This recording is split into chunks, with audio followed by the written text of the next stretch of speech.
What's up everyone, John Rettinger from Techno Buffalo here with a hardware overview for you on an unnamed, unannounced Nokia prototype presumed to be the upcoming N9.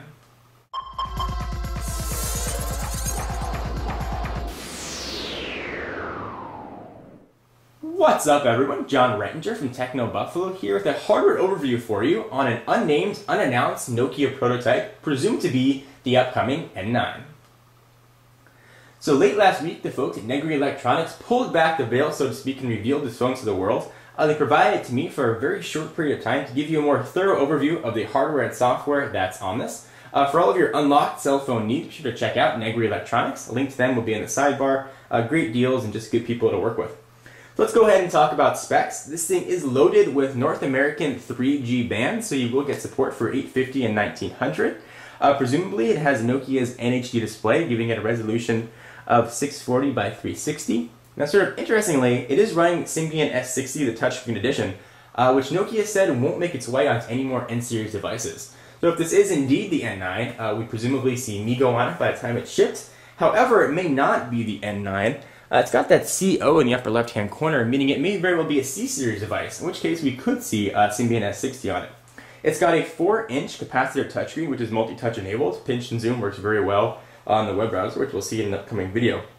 Let's talk about what else we got on the phone.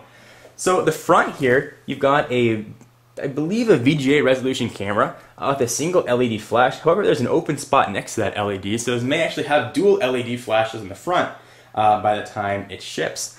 On the back of the device, we are looking at an 8-megapixel camera with dual LED flash. Clearly this is a prototype phone. The back is metal. We've got sort of some soft plastic off on the side. It feels very solid and very well built. And let's talk a bit more about some of the specs and what the hardware looks like. On the left-hand side of the phone, you've got a lock button, so what you can use to lock or unlock the phone. On the right-hand side, you've got sort of an interesting volume toggle. Slide that up and down to adjust your volume. You've got your expansion card right here, which I thought for a while was actually a physical button, but it's not. And you've got a dedicated camera button right there. Just a microphone and lanyard port on the bottom. Speaker on the front, that's not a button. On the top, a 3.5mm headset jack. You've got a power and another lock button.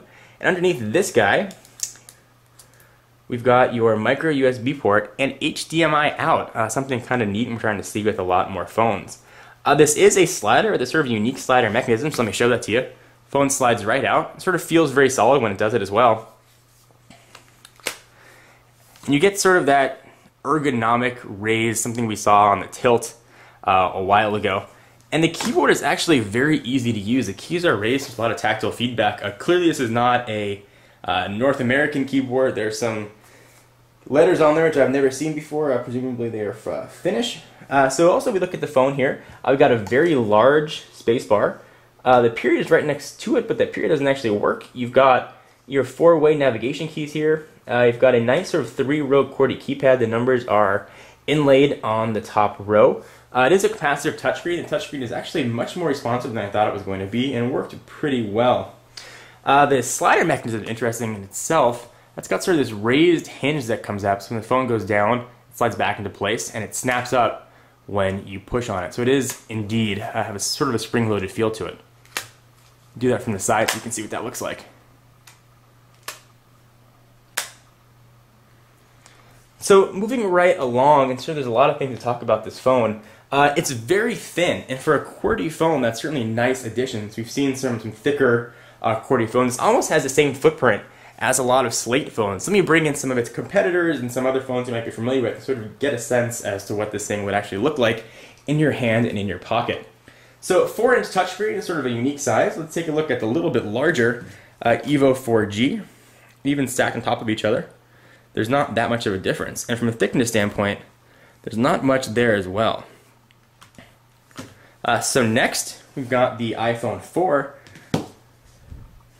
And stacked on top of each other, they look very close size-wise. There's really not that much difference. And thickness standpoint, this is where you really start to appreciate how thin this is for having a full QWERTY keyboard. And sort of the last device I'll bring in, the iPhone 3GS, for the outgoing model, similar to what the 4 looks like, which almost looks downright fat compared to this N9 prototype, or presumed N9 prototype. So in an upcoming video, we're going to talk a bit more about the software that's on here. It is loaded, as I mentioned, the Symbian S60 Touchscreen Edition. We do have multi-touch and is a capacitive touchscreen, and seems to work relatively well, actually. The touchscreen is very well calibrated. Makes me think that perhaps we will see S60 shipping on this, but again, a lot can change by the time this is shipped and announced. So anyway, guys, I am John Rettinger from Techno Buffalo. For all your tech news, be sure to check out the website, Techno